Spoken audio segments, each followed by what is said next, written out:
Hey everyone, welcome to Political Excess. Today we've got the runoff results in Alabama and Georgia, as well as the primary results from Virginia. So let's dive right into this. Let's go to Alabama. And in the U.S. Senate, that was probably the most high-profile race. Katie Britt, she secured that nomination over Mo Brooks by more than 25 points. So she will be the GOP nominee in November, and she is heavily favored to win. For Secretary of State, Wes Allen was the winner over Jim Ziegler, and I think Jim Ziegler was ahead in the polling, so this is a bit of an upset. It's almost the same margin as the U.S. Senate race. And back up to the top where the Democrats had a runoff for the governor's race there, and Yolanda Flowers was the winner by about 10 points over Malika Sanders Fortier. So she will go up against Kay Ivey in November, where Kay Ivey is also heavily favored to win. Over in the U.S. House, in the 5th District, as expected, Dale Strong was the winner over Casey Wardynski. There was also a similar margin as the other statewide Republican runoffs. So Dale Strong wins the nomination for Mo Brooks' old seat, and he is very heavily favored to win in the general. Let's move over to Georgia and see the runoff there for Lieutenant Governor. For the Democrats, Charlie Bailey was the winner over Kwanzaa Hall.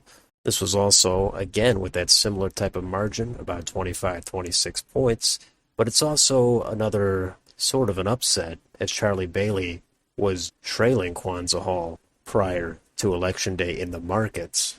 So in November, it will be Charlie Bailey going up against Burt Jones in that open seat, and that one will be highly watched.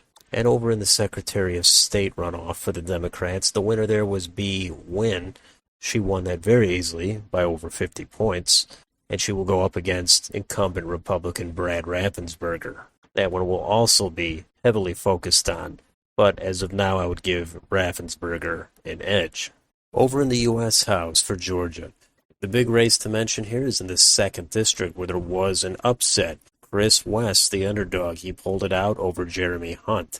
It was a close race by under 3 points, but Chris West will go on to face Sanford Bishop in what will also be a closely watched race in the House, although I would give Sanford Bishop, the longtime incumbent, the edge right now. Over in the 6th District, as expected, Rich McCormick, he won by about 30 points over Jake Evans in what will be a likely pickup for the Republicans. In the 7th District, the winner there for the Republicans was Mark Gonsalves. He won over Michael Corbin, so he will go on to face Lucy McBath in November, and that one is favored for the Democrats. In the 10th District, there were 2 runoffs there. The Democrats, the winner there is Tabitha Johnson Green. She will go on to face Mike Collins, who pulled it out for the Republicans by a wide margin over Vernon Jones, as expected. So that's it for Georgia. Let's move over to Virginia. In the U.S. House, the 2nd District, as expected, Jen Kiggins, she's the winner for the Republicans, and she will go on to face Elaine Luria, and that is a very viable pickup opportunity for the Republicans. And in the 7th District, the winner for the Republicans there was Yesley Vega. It was a 3-way race that was closer between her, Derek Anderson, and Bryce Reeves, but she will go on to face Abigail Spanberger, the Democratic incumbent, in what is going to be yet one more race that everyone's going to be watching in November.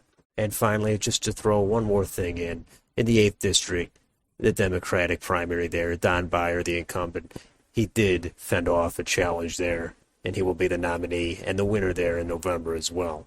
So that is an overview of the results from Alabama, Georgia, and the Virginia primary.